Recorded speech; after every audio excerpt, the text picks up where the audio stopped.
তো আজকে আমি কথা বলবো আইইউএফডি নিয়ে। আইইউএফডি মানে হচ্ছে ইন্ট্রাইউটেরাইন ফিটাল ডেথ, মানে 20 সপ্তাহের পরে যদি বাচ্চাটি গর্ভাবস্থায় মারা যায় তবে তাহলে তাকে আমরা আইইউএফডি বলি। তো এই পেশেন্টের ক্ষেত্রে উনি একদিন বা 2 দিন ধরে বাচ্চা নড়াচড়া পাচ্ছিলেন না। তো ওনার বাকি সব কিছুই ঠিক ছিল। ওনার ক্ষেত্রে হচ্ছে ডেলিভারির ডেট 15-20 দিন পার হয়ে গিয়েছিল, মানে পোস্ট ডেটেড প্রেগনেন্সি।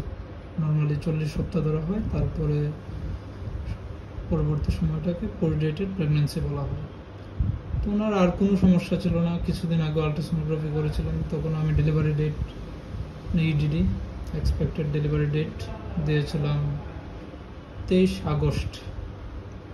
তো আজকে প্রায় সেপ্টেম্বরের 14 তারিখ, তার মানে প্রায় 20 দিনের মতো পার হয়ে গিয়েছে। তো ওনার বাসা থেকে ওনাকে বলা হয়েছে যে আরও কিছুদিন অপেক্ষা করো, হয়তো আস্তে আস্তে ডেলিভারি হবে বা আরও কিছুদিন। কিন্তু নর্মালি ডাক্তাররা বলে যে 1 সপ্তাহ মোটামুটি, যদি প্রথম বাচ্চা হয় অপেক্ষা করতে।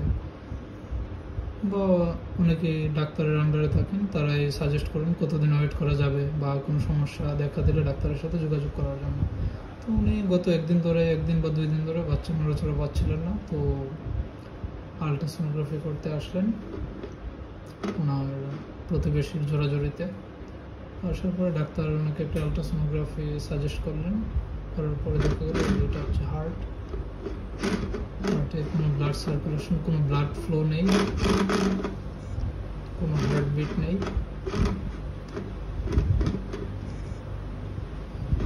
তারপর ডায়াগনোসিস করা হলো যে আইইউএফডি, অর্থাৎ বাচ্চাটি পেটের ভিতরে মারা গেছে। তো আমি বলবো এটা সম্পূর্ণ ওনার এবং ওনার ফ্যামিলির অসচেতনতার জন্যই এরকম হয়েছে।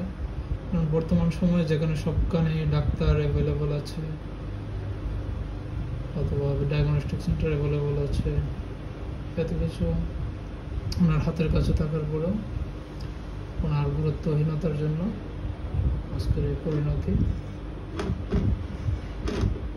তো এই ভিডিও বানানোর মেন উদ্দেশ্য হচ্ছে সবাইকে সচেতন করা যে যখনই পোস্ট ডেটেড হয়ে যাবে তখন নিয়মিত ডাক্তারের সাথে যোগাযোগ রাখতে হবে, বা ডাক্তারের সাথে যোগাযোগ করতে না পারলে নিকটস্থ উপজেলা হেলথ কমপ্লেক্সে দেখালেও হবে, যে কোনো সময় দেখালেই হবে। ইমার্জেন্সিতে সবসময় ডাক্তার অ্যাভেলেবল থাকেন, তো তারা সাজেস্ট করবেন বা নিজেও দেখবেন স্টেথোস্কোপ দিয়ে বাচ্চার হার্টবিট পাওয়া যাচ্ছে কিনা, বা একটা আলট্রাসোনোগ্রাফি সাজেস্ট করলে আরও নিশ্চিত হয়ে বলা যায় ওনার সমস্যা। আর ওনার ক্ষেত্রে যে পানি যাকে বলি এমনিটিক ফ্লুইড, এটার পরিমাণ অনেক কমে গিয়েছিল, না বাচ্চা শুকনায় পড়ে গিয়েছিল যা বলতে বোঝা যায়, না বা যা আপনারা সচরাচর বোঝেন 5.96 এর মতো। তো এই ব্যাপারে আমাদের পোস্ট ডেটেড প্রেগনেন্সি হয়ে গেলে এই ব্যাপারে সবাইকে সচেতন থাকতে হবে। ধন্যবাদ।